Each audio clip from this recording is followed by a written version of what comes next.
these little guys from I changed my suspension from active to passive ride, and I needed these little guys put in, and this sucker freaking melted. That was supposed to be like heat protection, so I'm wondering if this might be an issue.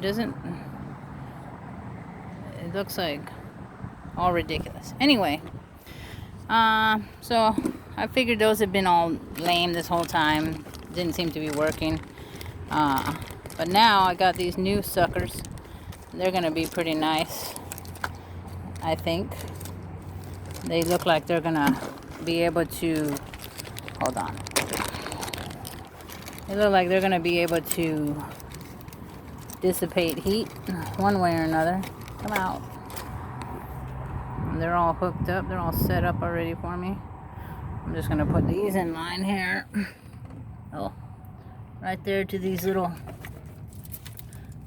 cut pieces. And then I'll see what happens. Okay.